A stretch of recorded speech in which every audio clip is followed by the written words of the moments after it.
March is Women's History Month, and this is day 24 of talking about strong women, women you need to know.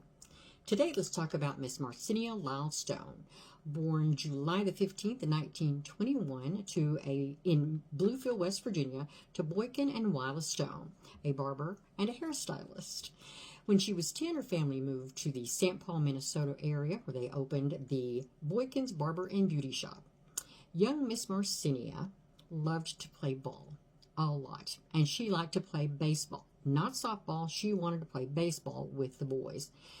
Her mother did not necessarily think that this was very ladylike, so she bought her some ice skates, hoping that this would detract her, and it did a little bit. She was good at it, even in some citywide competitions, but she liked baseball. She was also good at swimming and track and basketball and even football. She earned the nickname Tomboy in the neighborhood for her love to do that, and also because she liked wearing pants to school, not skirts. And she skipped school, as it turns out, a lot, just to be able to find a ball game somewhere. The parents were Catholic, so they called the priest for help on their young daughter. Well, he suggested that she join the Catholic boys baseball team, which was much like what would be Little League today. She did very well there, but she wanted to learn about the game as well, not just play it. She wanted to learn about it and how to be a better player. Nobody wanted to take her serious. They were just there to play ball and have fun. So she got rule books and started reading rule books.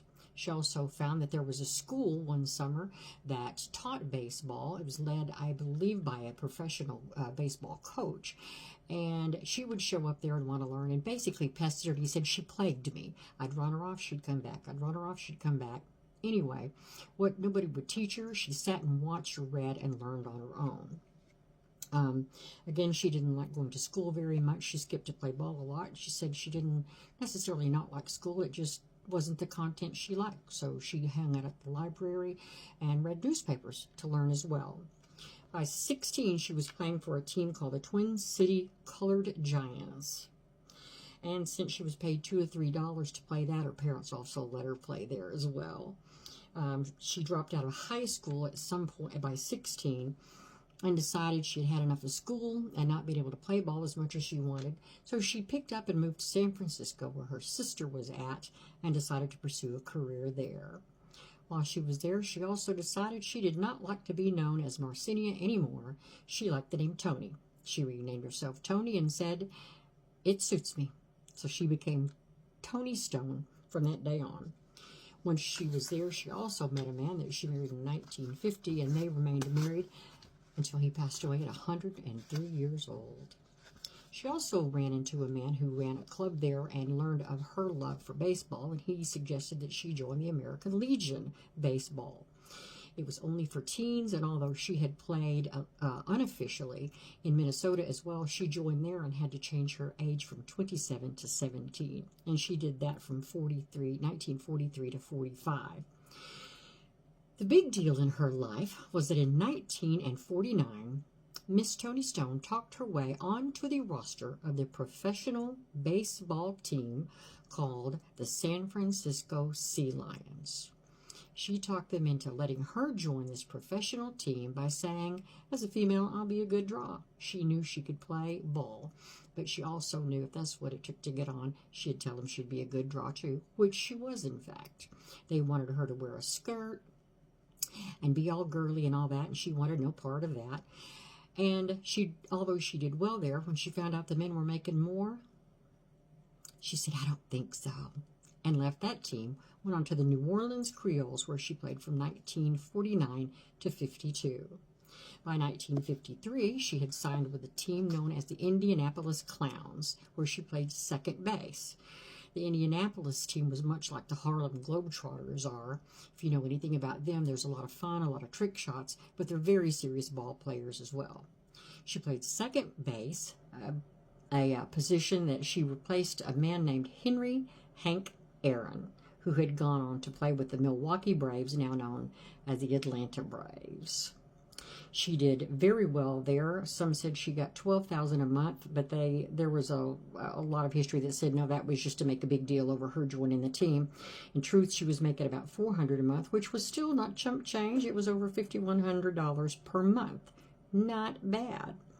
Again, they wanted her to wear a skirt and be all sexy and show off and all that, and she refused. Again, she wanted to play ball, which she did very well and was heavily featured on the promotional material. She never liked softball. It just wasn't for her. It wasn't fast enough, didn't have all that she needed in it. Baseball was. And although by this time there was a women's baseball league, the women said only white women met their exacting beauty standards.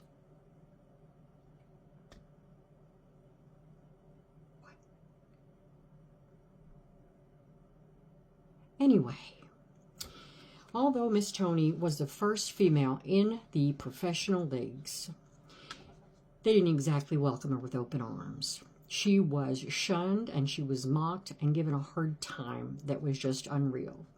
She was told to go home and cook biscuits for her husband. She was told that she needed to stick with knitting and cooking and cleaning and the such like. She was not allowed in the locker rooms. Every once in a while, she could find an umpire that felt for and allowed her to change in the umpire's room. And she even at one point showed that there were scars from being spiked as a runner came to second base. But she also noted, but he was out too. Good for you, Miss Toni.